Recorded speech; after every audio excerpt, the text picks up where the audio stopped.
Hey friend, you've tried everything, haven't you?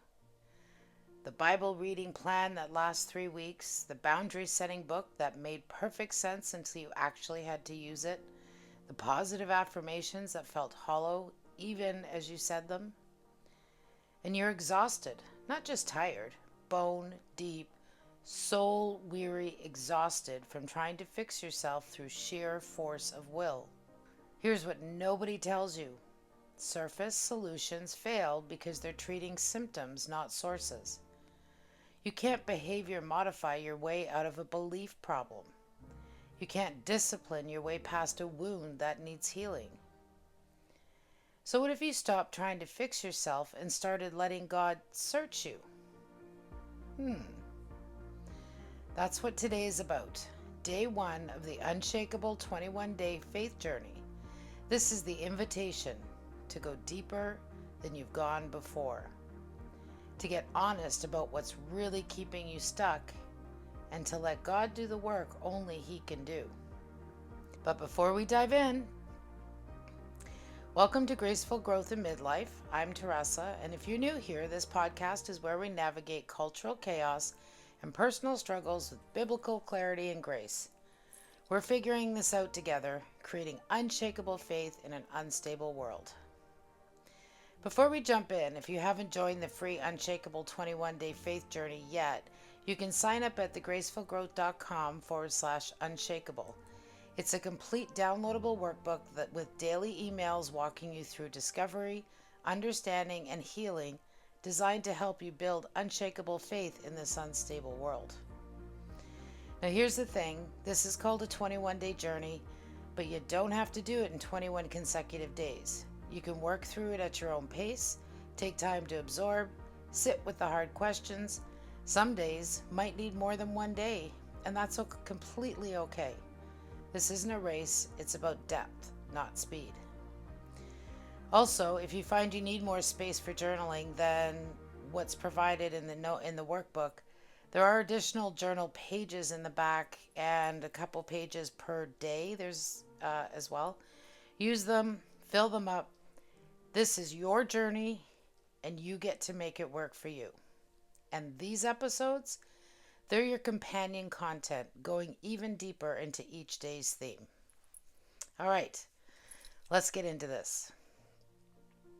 So here you are, day one of 21-day journey you probably didn't plan to take. Maybe you stumbled across this because you were looking for something, anything, to help you feel less stuck. Maybe someone shared it with you and you thought, why not? I've tried everything else. Or maybe you've been listening to me for a while and something about this journey just resonated. Whatever brought you here, I want you to know something right up front. You didn't find this by accident.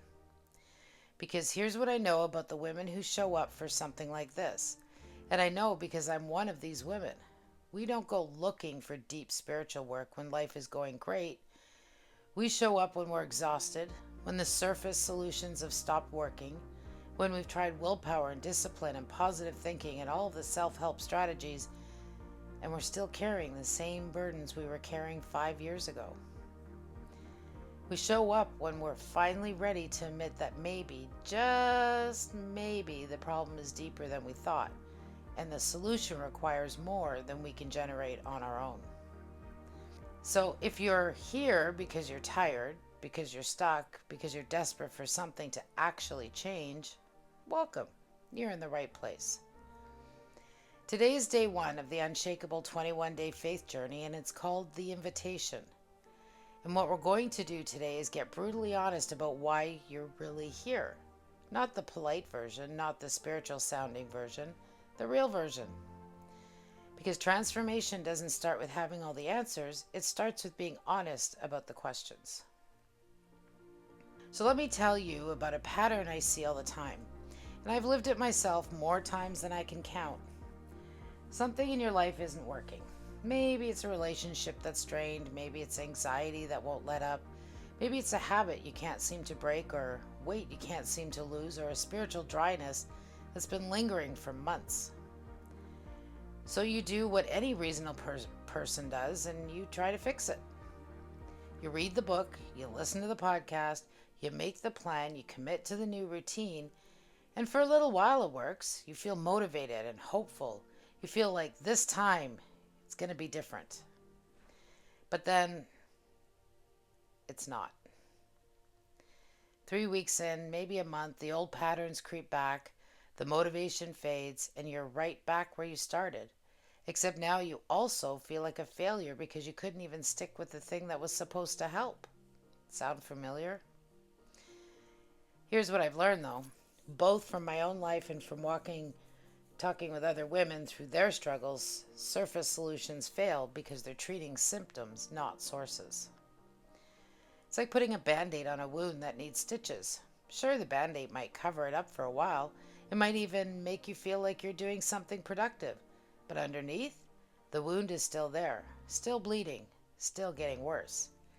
And eventually, no amount of band-aids can hide it anymore. This is why the diet fails. This is why the Bible reading plan fizzles out. This is why the communication strategies don't save the marriage. This is why the positive affirmations don't touch the deep shame you carry. Because you're trying to change behavior without addressing belief. You're trying to manage symptoms without excavating the source. And listen, I'm not saying those surface things don't matter. Reading your Bible matters, healthy communication matters, taking care of your body matters. But when you start there, when you lead with behavior modification, you're building on sand. Jesus said it this way in Matthew 7. Everyone who hears those words of mine and puts them into practice is like a wise man who built his house on the rock. The rain came down, the streams rose, and the winds blew and beat against that house, yet it did not fall, because it had its foundation on the rock. Foundation matters. And if your foundation is try harder, do better, be more disciplined, that's sand. It crumbles under pressure every single time.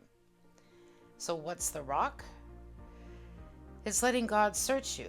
It's inviting Him into the deep places you've been trying to manage on your own. It's being honest, deeply, uncomfortably honest, about what's really going on beneath the surface. And yes, that's terrifying, because it means admitting you don't have it all together. It means looking at things you've been avoiding. It means potentially uncovering wounds you didn't even know were there. But here's the invitation. What if the things you're most afraid to look at is also the thing that's keeping you stuck? In your workbook today, there are 3 questions, and I want to walk through them with you. Not just tell you what they are, but help you think about how to answer them honestly. Because here's what happens when we're asked about our struggles. We sanitize them. We make them sound more spiritual than they are, or we use vague language that sounds deep but doesn't actually mean anything specific. I want to be closer to God. Okay, but what does that actually mean? What's the specific distance you're feeling? I struggle with worry. About what? What scenarios play in your head at 2 a.m.? I need to work on my patience. With whom? In what situations? What does your impatience actually look like?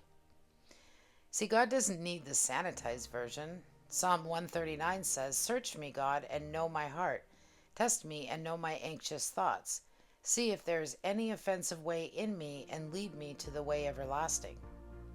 He already knows. He's not shocked by your real struggles. He's not scandalized by your actual thoughts. He's waiting for you to get honest so He can actually help you. So let's walk through these questions together. Question 1. What struggles or concerns brought you to the 21-day journey? Notice it says struggles, plural, not just one sanitized issue. What are the actual things weighing on your mind right now? Let me give you some examples of what honesty looks like here, because I think sometimes we need permission to name the real stuff. Okay, so maybe it's, I'm angry all the time and I don't know why. I snap at my kids over nothing. I'm resentful towards my husband for things that aren't even his fault, and I hate who I'm becoming. Or maybe I compare myself to everyone, every woman at church who seems to have it all together, every mom on social media who looks like she's nailing it, and I'm exhausted from feeling like I'm failing at everything. Or I don't feel close to God anymore. I go through the motions, I pray, I read my Bible sometimes, but it feels empty, and I'm scared that maybe I never really knew Him at all, or maybe He's just done with me. Or I can't stop eating. I know I'm using food to numb something, but I don't even know what. And every time I promise myself tomorrow will be different, tomorrow looks exactly the same. Or my marriage feels like we're just roommates. We're polite, we function, but there's no intimacy, and I don't even know if I have the energy to fight it for it anymore. See the difference? Those aren't vague spiritual struggles, those are specific gut level, honest description of what's actually happening in your life. And here's why this matters. You can't heal what you won't name. If you just write, I struggle with food, that's too broad to address. But I eat an entire bag of chips every night after my kids go to bed because it's the only time I feel like I can breathe, and I hate myself for it. Now we're getting somewhere. Now we can ask, what are you really hungry for? What are you trying to numb? What does that breathing room represent that you're not getting anywhere else? God isn't afraid of your specifics. He's been waiting for you to stop hiding them. So in your workbook, I want you to write the real version, not what you think you're supposed to write, not what sounds spiritual enough, the actual struggles that made you think, I need help. I can't keep doing this alone. And if you're thinking, I have too many to list, start with the top 3, the ones that consume the most mental and emotional energy, the ones you think about when you're trying to fall asleep at night. All right. Question 2. What would freedom from these struggles look like in your daily life? This question is harder than it seems, because we're really good at knowing what we don't want, but we're often terrible at articulating what we do want. I don't want to be angry all the time. Okay, but what do you want instead? What would it actually look like? So let me help you here with some examples again. If your struggle is anger, freedom might look like, I could have a hard conversation with my teenager without losing my temper.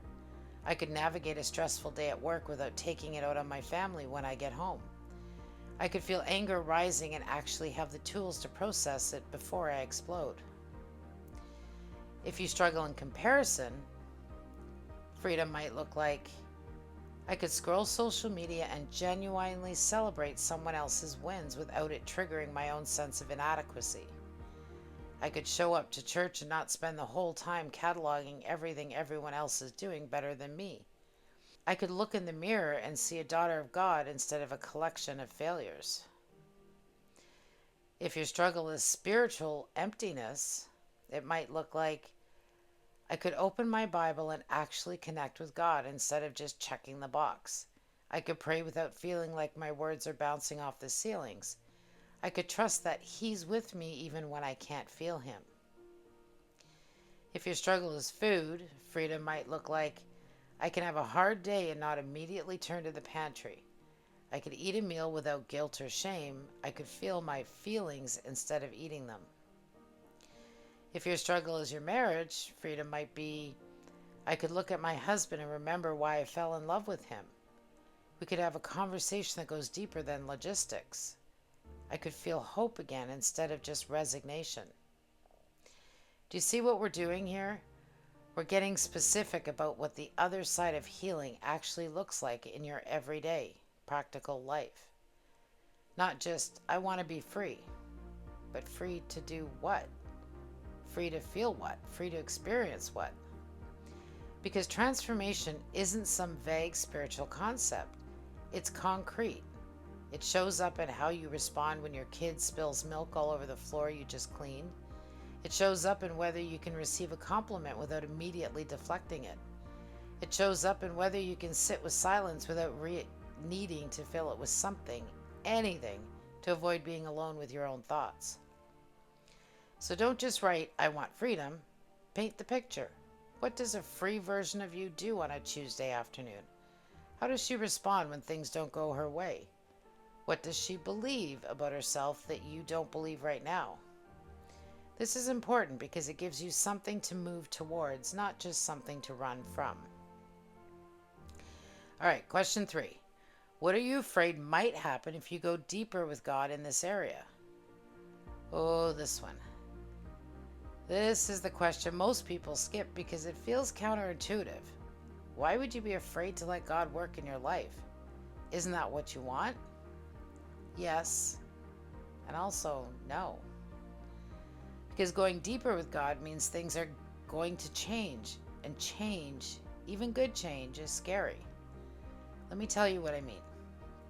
Maybe you're afraid that if you really let God deal with your anger, you'll have to face the pain underneath it, the disappointment, the grief, the wounds you've been using anger to protect, and you're not sure you're strong enough to feel all that. Maybe you're afraid that if you really let God address your comparison, you'll lose the motivation that keeps you striving. Because what if you're only productive because you're constantly trying to prove yourself? What if without that drive you become ordinary? Maybe you're afraid that if you really let God into your spiritual emptiness, He'll ask you to do something you don't want to do. Leave the job, end the friendship, confront the person, and you'd rather stay distant than obey. Maybe you're afraid that if you really let God heal your relationship with food, you'll have to deal with the trauma that created the problem in the first place, the abuse, the neglect, the shame, and you've worked really hard to keep all that buried. Maybe you're afraid that if you really let God into your marriage, it still won't get better. And then you'll have to make a decision you've been avoiding, or worse. Maybe it will get better and you'll realize you've wasted years being miserable when healing was possible all along. These are real fears, valid fears, and pretending they don't exist doesn't make them go away. It just means they control you from the shadows. So write them down. Name what you're actually afraid of. Because here's what I've learned, that the fear loses power when you bring it into the light. When you say out loud, I'm afraid that if I let God search my heart, He'll find something so broken that even He can't fix it.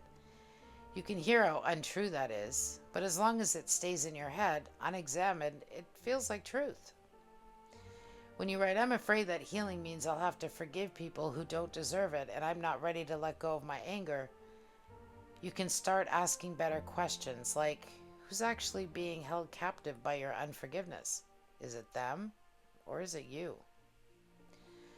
When you admit, I'm afraid that freedom will require more of me than staying stuck does, you can evaluate whether that's actually true, because staying stuck requires an enormous amount of energy. It just feels familiar, so you don't notice the cost. Psalm 139 says, search me, God, and know my heart. Test me and know my anxious thoughts. Notice David doesn't just say, know my heart. He says, know my anxious thoughts too. God isn't scared of your anxiety. He isn't put off by your resistance. He isn't shocked by your fear of going deeper. He's just waiting for you to stop pretending it's not there. So here's where we land on day 1. This journey isn't about fixing yourself. It's not about trying harder or maybe being more disciplined or finally getting your act together. It's about surrender. It's about saying, God, I've been trying to manage this on my own and it's not working. I'm tired, I'm stuck, and I need you to do what only you can do. That's the invitation. Not to do more, but to let Him in. And I know that's terrifying because letting Him in means giving up control. It means being vulnerable. It means potentially uncovering things you'd rather leave buried.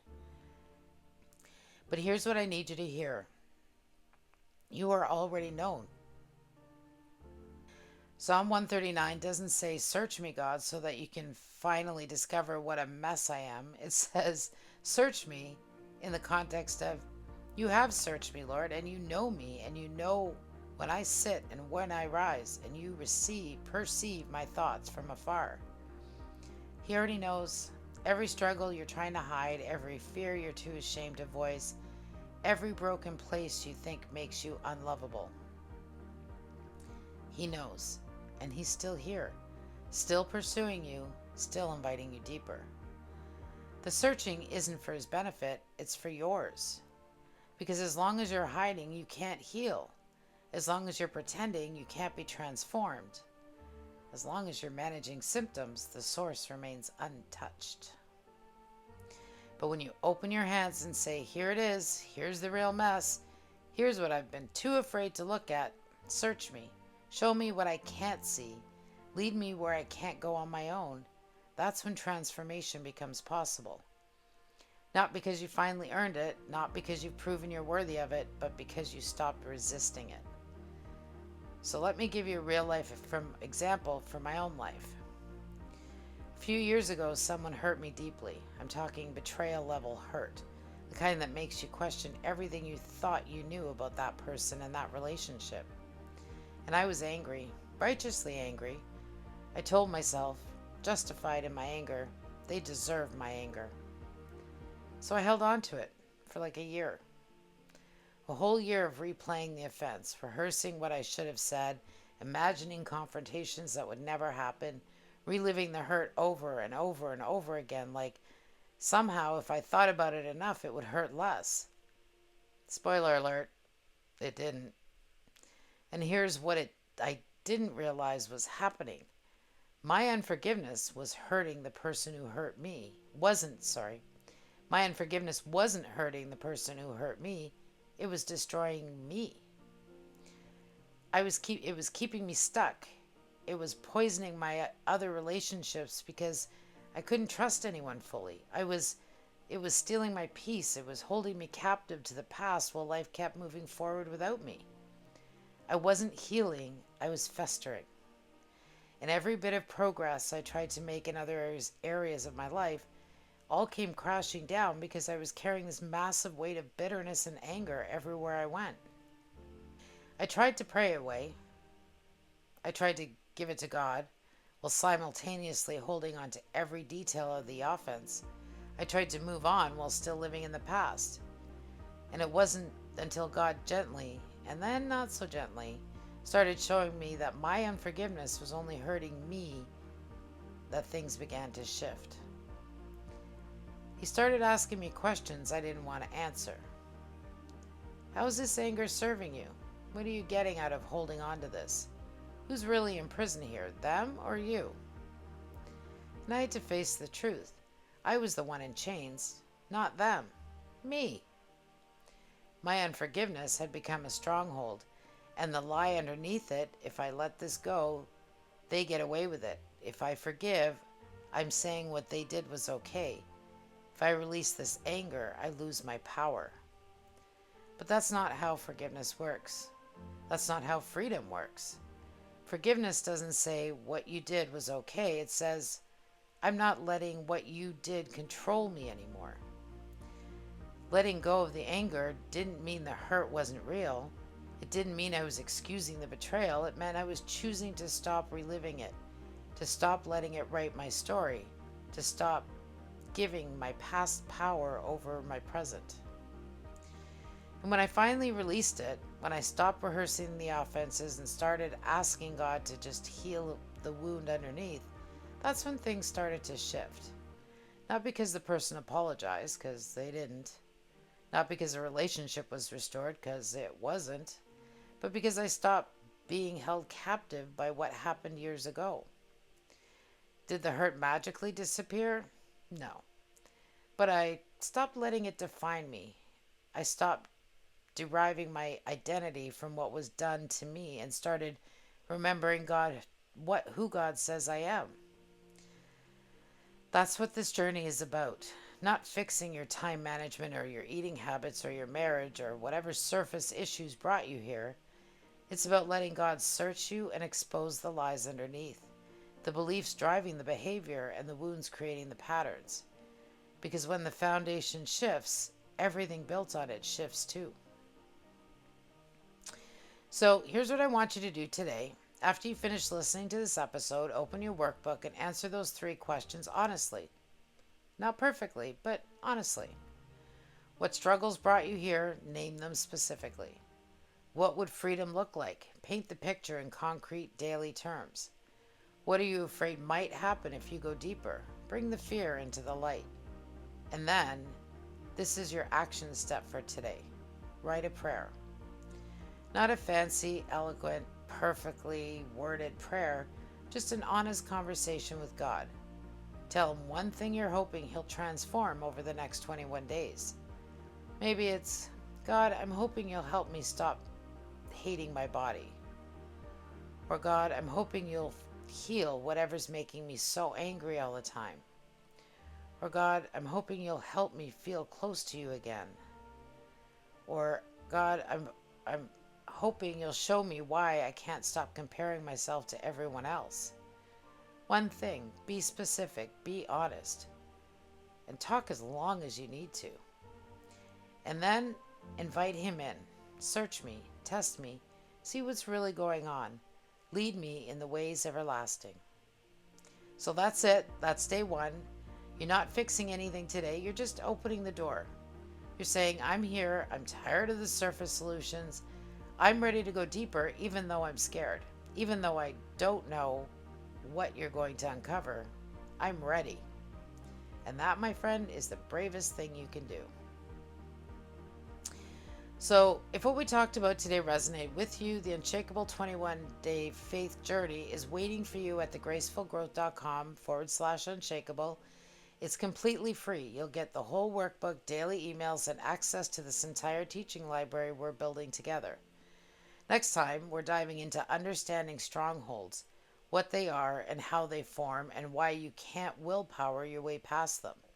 Because before we can demolish the patterns keeping you stuck, you have to recognize them, and that's exactly what we're going to do in episode 2. If this resonated with you, subscribe so you don't miss what's coming, and I'd love to hear from you. Leave a comment or connect at thegracefulgrowth.com on our blog. Thanks for being here. I'll see you next time. God bless.